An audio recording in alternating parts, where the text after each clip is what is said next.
Bonjour! Dans cette vidéo, nous allons voir comment créer et supprimer une base de données. Donc les deux premières requêtes qu'on va apprendre par rapport au langage de description de données, le LDD, donc de SQL. Et avant ça, on va tout d'abord voir deux outils qui vous permettront de tester les requêtes au fur et à mesure du cours. Comme ça, ça vous permettra de vous exercer. Alors, le premier outil, c'est PHPMyAdmin. Donc, PHPMyAdmin, en fait, il fait partie d'une suite qui s'appelle WAMP. Donc, WAMP est un ensemble de logiciels. Vous avez dans la fiche de TP l'explication de comment installer la suite WAMP. Donc, WAMP va contenir, donc déjà, PHP MyAdmin, qui va vous permettre de travailler directement sur vos bases de données de manière graphique, on va dire. Et vous avez aussi MySQL. MySQL est un système de gestion de bases de données relationnelles qui repose justement sur le langage SQL. Et c'est le langage SQL qu'on est en train de traiter. Ok, donc PHPMyAdmin nécessite une installation. Donc une fois que c'est installé, vous y accédez, vous obtenez cette fenêtre et là vous devez vous connecter en mettant votre nom d'utilisateur ici et un mot de passe. Donc il faut cliquer ensuite sur exécuter. Et ensuite, vous avez une interface de ce type. Donc là, vous avez toutes les bases de données qui sont déjà créées sur votre machine. Et là, vous avez un certain nombre d'onglets. Celui qui nous intéresse, ça va être SQL. C'est lui qui va nous permettre d'écrire des requêtes. Donc, toutes les requêtes qu'on va apprendre à faire, il faudra les écrire dans l'onglet SQL. Donc, l'intérêt d'utiliser cet outil, ça sera que vous allez travailler et tout ce que vous allez faire va être enregistré sur votre machine, sur votre disque dur. Donc, si vous créez une base de données, que vous fermez votre navigateur et qu'ensuite vous revenez, ou bien que vous éteignez votre PC complètement, que vous revenez, votre base de données sera toujours là. Le deuxième outil que je vais montrer, il ne nécessite pas d'installation, mais tout ce que vous allez faire va être perdu une fois que vous allez fermer votre fenêtre. Donc, cet outil, donc PHPMyAdmin qui utilise MySQL et qui fait partie de la suite WAMP nécessite une installation. Donc, ça serait bien de l'installer chez vous. Vous pouvez poser des questions si vous avez des problèmes à l'installation. Ok, le deuxième outil, donc il faut y accéder en tapant dans votre navigateur l'adresse www.db-6fiddle.com. Et l'idée ici, c'est d'écrire vos requêtes tout simplement ici, dans cet espace, et de les exécuter en appuyant sur le bouton Run. Donc pour la création de base de données, alors la syntaxe d'une requête pour créer une base de données est la suivante. Donc c'est Create Database et nom de la base de données. Alors, Create Database, ce sont des mots-clés, donc on va les poser. Au lieu de mettre nom BDD, nous allons réellement poser le nom de BDD et enlever les symboles qui entourent nom BDD.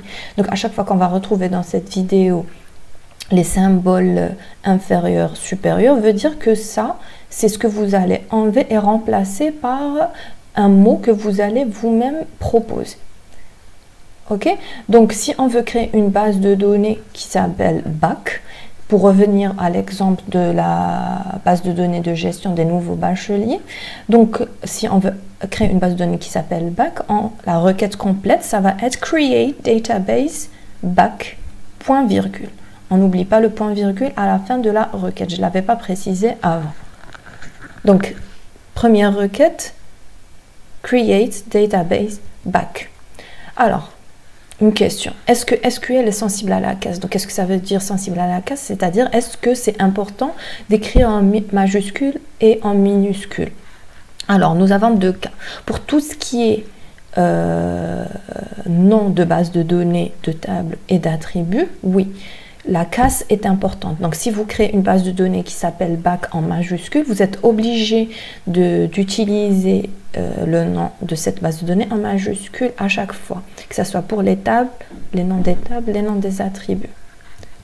Maintenant, pour ce qui est des mots-clés, par exemple, create ou bien database ici, ce sont des mots-clés bien.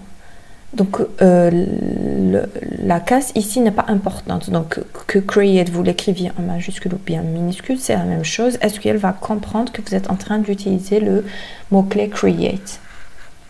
Il va le reconnaître. Alors, une fois qu'on a créé une base de données, on veut travailler sur cette base de données. Avant de pouvoir travailler sur cette base de données, il faudra y accéder. Donc, l'accès à une base de données se fait à travers le mot-clé use. Donc, une fois que vous avez créé, par exemple, votre base de données back, vous allez faire use back, point virgule, et enfin, travailler sur la base de données. Par exemple, vous allez pouvoir créer une table à l'intérieur de cette base de données, mettre des données à l'intérieur des tables, etc., etc. Dans le cas où vous vouliez afficher toutes les bases de données disponibles sur votre serveur ou bien ordinateur sur lequel vous êtes en train de travailler, donc la requête, ça va être show databases, point virgule. Ok, donc c'était la création de données. Maintenant pour la suppression de... Pardon, c'était la création de base de données.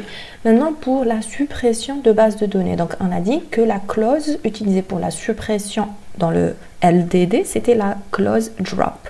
Donc, pour supprimer une base de données, donc c'est tout simplement drop database et le nom de votre base de données.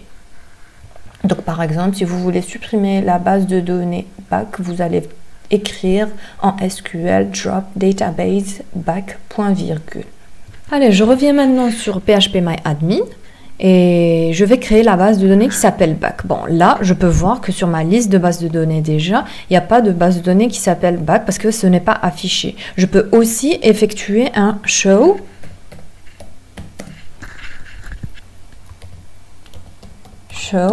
databases.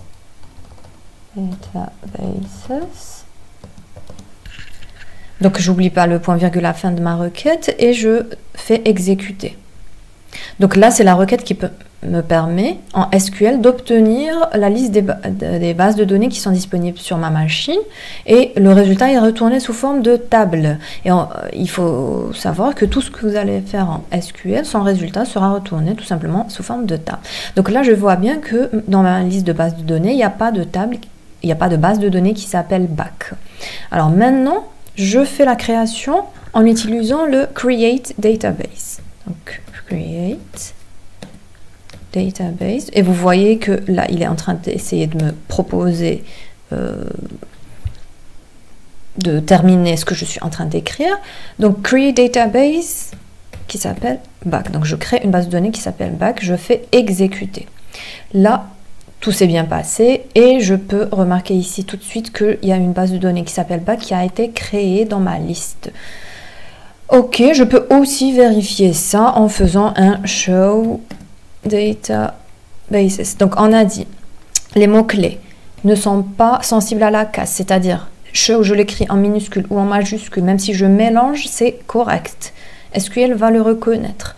Par contre, les mots-clés que vous créez, les identifiants, tout ce que vous allez créer vous-même, les noms des tables, des bases de données et les attributs sont sensibles à la case. C'est-à-dire que si vous les créez en majuscule, il faudra les utiliser en majuscule tout le temps après ça. Donc maintenant, si je fais exécuter show databases, après le create database back, je vois bien que la base de données back s'affiche dans ma liste de bases de données disponibles sur ma machine. Maintenant, si je fais un drop database back, j'exécute ma requête et je vois que ma requête a bien supprimé la base de données back. Je peux refaire un show show database. Voilà, si je mets juste show database, ça va sûrement être faux et ça va pas s'exécuter. Et j'ai la liste de mes bases de données disponibles sans la base de données back puisque je l'ai supprimée. Voilà. Donc si j'écris une requête, je fais juste show, ça n'a pas de sens logiquement.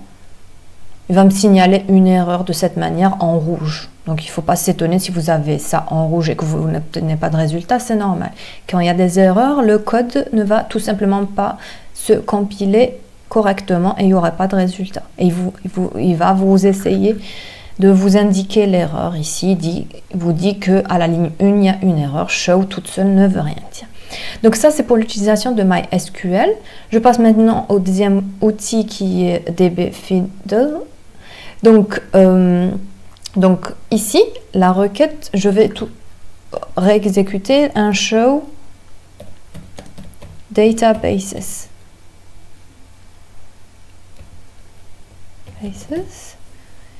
Si j'exécute, j'ai la liste des bases de données disponibles. Maintenant, je vais faire un create database back. Je refais un run. Maintenant, quand je fais le run, c'est les deux requêtes qui font exécuter. Pas que la deuxième, mais la première et la deuxième.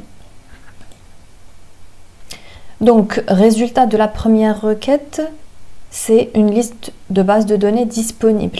Donc, je vois que back n'est pas disponible parce que show databases a été exécuté en premier.